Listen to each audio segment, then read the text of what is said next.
اب وہ چاہے بت کی شکل میں ہوں، چاہے وہ صالحین کے مجسمے کی شکل میں ہوں، اور چاہے وہ آج کے اولیاء جو قبروں میں پڑے ہیں ان کے مزاروں کی شکل میں ہوں، اگر ایک انسان وہاں جاتا ہے اور وہاں جا کر کے ان کے لیے جانور ذبح کرتا ہے، ان سے مرادیں پوری کروانے کے لیے پکارتا ہے، اور یہ سمجھتا ہے کہ وہ اپنی برکت سے ہماری مرادوں کو بھی پوری کریں گے، ہمارے مصائب و مشکلات کو بھی حل کریں گے، اللہ سے ہمیں قریب بھی کر دیں گے، اگر یہ تمام کے تمام چیزوں کا وہ اقرار و اعتراف کرتا ہے تو پھر ان کے اس عمل میں اور ان کے اس عمل میں کوئی فرق نہیں، یہ دونوں انجام دونوں کام سیم ہیں، انجام بھی ہو بہو ہوگا۔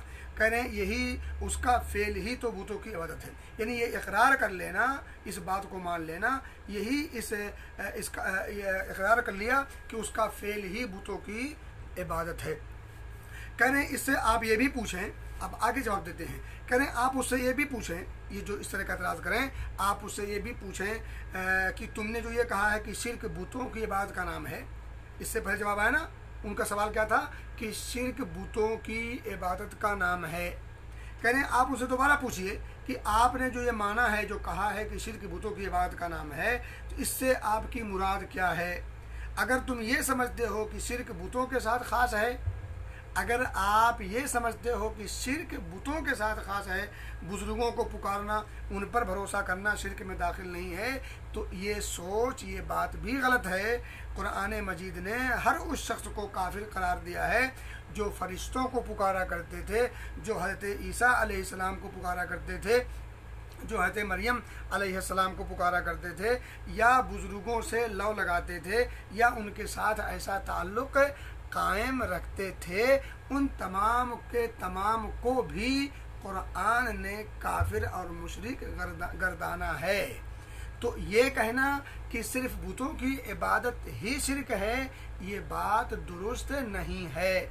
بزرگوں سے وابستگی رکھنا اس انداز کی جس انداز کی آج کے بر صغیر کے مسلمان، نام نہاد مسلمان کلمہ کو مشرک رکھتے ہیں، اس کے شرک ہونے میں، اس عمل کے کفر ہونے میں کوئی شبہ نہیں، کیونکہ مشرکین عرب میں سے بعض لوگ جہاں بتوں کی پوجا کرتے تھے، بتوں سے وابستگی رکھتے تھے، ان سے لو لگاتے تھے، ان سے وابستگی رکھتے تھے، وہیں ساتھ ہی ساتھ کچھ لوگ ایسے بھی تھے جو ملائکہ کو پکارتے تھے اسی کام کے لیے، جو حضرت عیسیٰ اور ان کی والدہ حضرت مریم علیہ السلام کو پکارتے تھے انہی کاموں کے لیے، اور بعض لوگ دیگر صالحین جیسے لات و منات و عزیٰ اور دیگر ہے جو یہ سب کے سب اس وقت کے ان کے بزرگان دین میں سے تھے۔ تو بزرگان دین کو پکارنا، ان سے لو لگانا، ان سے فریاد کرنا، ان سے استغاثہ استعانہ کرنا، ان کی پناہ میں آنا، ان کی پناہ ڈھونڈنا، یہ سب کے سب شرک میں اور کفر میں داخل ہے قرآن کی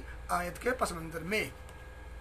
اب میرے بھائی دوستو، آئیے ایک اسٹیپ اور آگے چلتے ہیں، بات سمجھنے کی کوشش کیجئے گا، اور میں سمجھتا ہوں کہ اس میں مزید اب کچھ کہنے کی ضرورت نہیں، حالانکہ میں بہت ڈیٹیل گفتگو نہیں کر رہا ہوں، نہایت ہی مختصر گفتگو ہو رہی ہے، حالانکہ ایک سوال، ایک اعتراض پر مکمل ایک لمبا درس ہو سکتا ہے، لیکن نہایت ہی اختصار سے تب بھی بات لمبی ہو جاتی ہے اور بات آگے نکل جاتی ہے۔ بہرحال کہہ رہے ہیں کہ اب یہ شخص لازمی طور پر اس بات کا اقرار کرے گا کہ اللہ کی عبادت میں کسی بھی نیک شخص کو شامل کرنا ہی شرک ہے، جس کا قرآن مجید میں تذکرہ ہے۔ اب دیکھیں، اگر اللہ رب العزت نے اس کے دل میں کچھ توحید کی خوبو رکھی ہوگی اور اللہ کی توفیق اسے مل چکی ہوگی، توحید کا کچھ رمق اس میں ہوگی، تو اب وہ یہ سمجھ چکا ہوگا کہ واقعتاً نیک لوگوں کو اللہ کی عبادت میں شامل کرنا ہی شرک ہے، کیونکہ قرآن میں بہتیری آیات میں اس کا تذکرہ ہے،